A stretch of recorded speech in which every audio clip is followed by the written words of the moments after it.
We are told that we should be kind and put other people's needs ahead of our own. But does anyone tell us that being too kind and caring can be dangerous? We live in a world where we don't always get what we give, because it's full of generous people who see how their giving empties them, both financially and emotionally.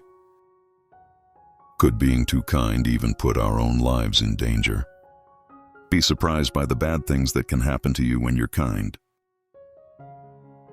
Today I'll tell you 8 bad things that can happen to you if you're too nice, and I'll show you 4 tough ways to keep people from taking advantage of you.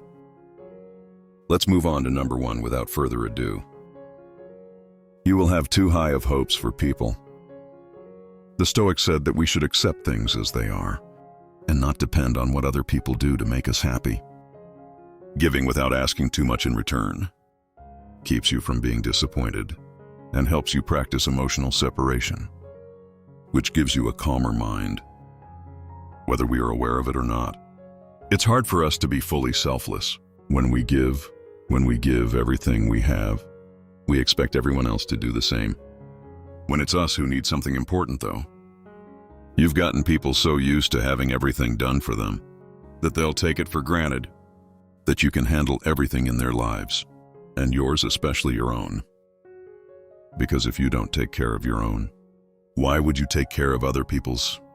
In reality, your hopes of reciprocity won't be met, and you'll end up with a bad mood, tiredness, anger, and sadness still.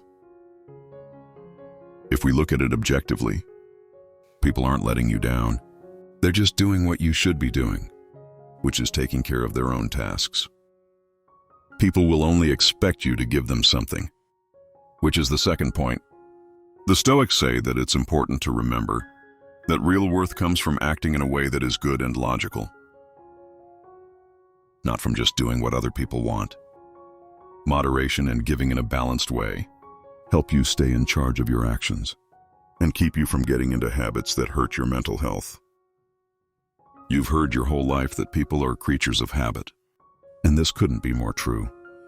People are made to adapt to a pattern, a way of life, and a symphony of things going on around them. The idea of the comfort zone comes from this desire to change. This means that if you're always giving, the people you help will expect you to give them something all the time.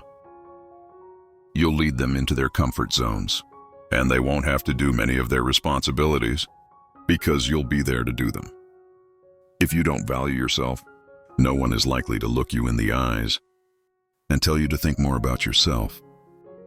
At least don't expect this kind of empathy from the people you help, because they'd stick to their own Robin Hood, which would cost them a lot in their lives. Third, your goals will not be taken into account. The Stoics said that it's important to live by reason and virtue, to set limits and to put our own responsibilities first. If we want to stay in balance and not give up our identity and well-being for other people, if you put everyone else's needs before your own, you may end up running away from something inside you that hurts and scares you. How do you feel when you spend the weekend alone, or come home every day knowing no one is there to greet you? If you're doing so many different things because you want to get away from yourself, the blow will be twice as hard, because on the one hand, you'll have to face yourself sooner or later, and on the other, your bad mood will get worse as you start to put other people's needs before your own. Self-care is one of the most important parts of being healthy. Before you can help others feel better, you need to make sure you're happy, spoiled, and well cared for. That is, you should never give someone a chocolate unless you first really enjoyed one yourself. Similarly, you shouldn't offer to clean a friend's house until you've cleaned your own and watched a good movie while sipping wine. The rest of the world comes after you. 4 people will think you are weak and treat you that way. Stoicism tells us to work on being strong and in charge of ourselves. By setting limits and practicing self-discipline, we can show others that we are committed to our own responsibilities and ideals, earning their respect instead of being seen as weak. If you help other people too much, over time you might be seen as an expert in the area where you work with other people. you might be making the exact opposite impression. When you don't set limits, people start to see you as weak, just like the person who opposes a boss. So much so that they'll come to you to get rid of their responsibilities because they know you won't say no. On the contrary, as soon as you use this magic word, they will start to feel something for you they never thought they would respect. You'll have a lot of buts, or people who only come to you when they need something. Stoicism teaches us how important it is to be smart and wise. By choosing who to help with self-control and perspective, we can tell the difference between real people and those who want to take advantage, so we don't waste our time or energy on things that don't help people who thought you were a good friend. All of a sudden, only want to hang out with you when they need something. If you think about it logically, it's not so unlikely that this could happen to you, since most people don't invite their employees or coworkers to have coffee with them, let alone a beer. What's going on with you makes sense. But that doesn't mean it's fair, so you need to learn how to handle the methods I'll tell you about at the end to keep people from taking advantage of you. Sixth, you'll only get people who want something, and never those who want to give. With patient judgment, we can build relationships that are real and good for both parties. People come into our lives because their energies match up with ours. That is, if we vibrate low, we attract people who are negative, depressed, have dark souls, and want to hurt us. When our vibrations are high, on the other hand, we draw people who are full of good energy, kindness, excitement, hard work, and joy. Because of this, when we give to everyone, we lose so much energy that we start vibrating at a low frequency. This makes needy people feel drawn to us, as well as opportunists who don't even want to help and only want to take what they can from us and leave without even saying, "Thank you." 7, you could end up getting hooked on something. The Stoics taught people to be calm and in charge of themselves. Self-discipline in giving keeps us from getting stuck in bad habits and lets us keep a good relationship with our actions and choices. When shortage is a regular part of our lives, the need for something grows, which is the best way to get addicted. So one day, someone close to you might notice that you drink too much. And not just spring waiter. They might also notice that you eat too much or even gamble too much.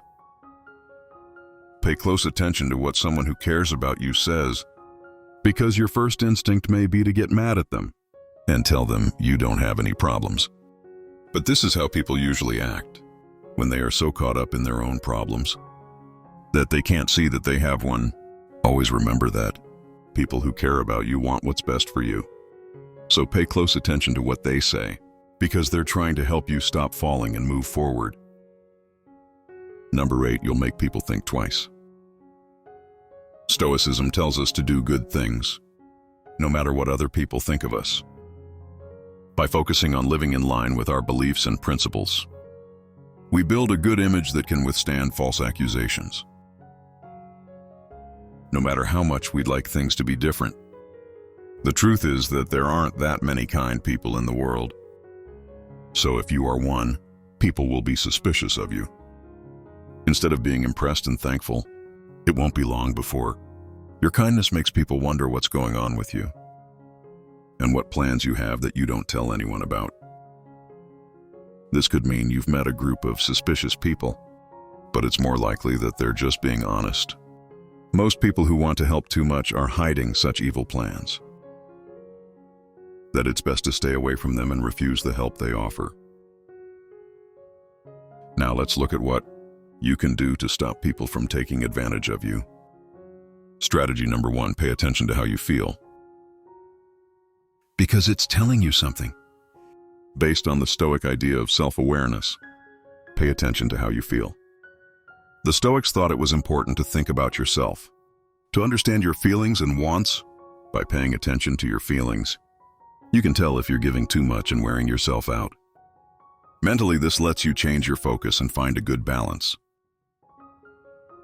How does it make you feel to help other people? Thinking about yourself And putting yourself first is such a kind thing to do that you should feel like you're walking on clouds when you do it. So if you feel too busy, tired, angry, or used, it's time to listen to how you feel. If something you don't have to do makes you feel so bad, you shouldn't lie to yourself about it. Instead, find out how the help you're giving affects your health. Plan number 2. Don't be afraid of the word no. Following the lessons of the Stoics, you should realize that your time and energy are important and need to be used in a balanced way. Self-control can be shown by being able to say no when you feel too busy or when the request is unfair. Even though the word no makes us think of bad things and sadness, it's normal for us to find it hard to say it. But if we don't learn to say this word when someone wants more from us than we can give, pessimism will take over our lives. Practice in front of the mirror and tell yourself that it's the only way to regain your freedom and avoid unnecessary and possible risks. Strategy 3. You have a time and a place for yourself. Respect them. Following the Stoic values of self-discipline and self-respect, it's important to give yourself time and room to take care of yourself. Do what you like exercise, drawing, listening to music while having a cup of tea, or anything else that gets you going. Finish your responsibilities as soon as you can, so you can try this out. You should take this very seriously. So seriously that you should schedule this time every day or every week, so if someone asks for your help at that time, they need to be very kind and helpful to you, not to the person. So without remorse, you tell them no and enjoy that time and space just for yourself. If you don't want to be so direct, you can offer to help at a different time, but make it clear that you will only be able to help for a short time because you have other things to do. Strategy number 4. Identify energy vampires and distance yourself from them. Following the Stoic principles of self-discipline and wisdom, it's important to know which relationships are good for you and which can drain you mentally. By staying away from people who constantly drain your energy and don't add anything positive, you're taking care of your own health and showing Stoic self-control in your relationships. You should know that if you try to help an energy thief, it won't work. These people overwhelm you with their complaints, their pains, and their catastrophic view of life. Don't bother trying to help them, because if their problems were solved, they would have to stop complaining. That's something they wouldn't tolerate. In conclusion, according to Stoic wisdom, in life, the best measure for things is always the middle ground, and generosity is no exception. If we give too little, we come across as selfish and greedy, while if we give excessively, we end up completely drained of energy, time, and probably money as well. So lean toward the grays, which are still the best choices for finding a balance between putting other people's needs first and putting your own needs first. And if you're ever unsure, just remember the magic word no. Even more so, if they offer to drive you home from the window of their car, we've reached the end of this journey. And I sincerely hope these tips will be of great use to you. Don't forget that you are a crucial part of this channel. So if this video has helped you, made you think, or you've learned something, give it a thumbs up so that more people can discover the powers of Stoic wisdom. And if you haven't already, don't forget to check out our ebook about Stoicism and how to apply it in your own life. Subscribe for a daily dose of Stoic wisdom and growth.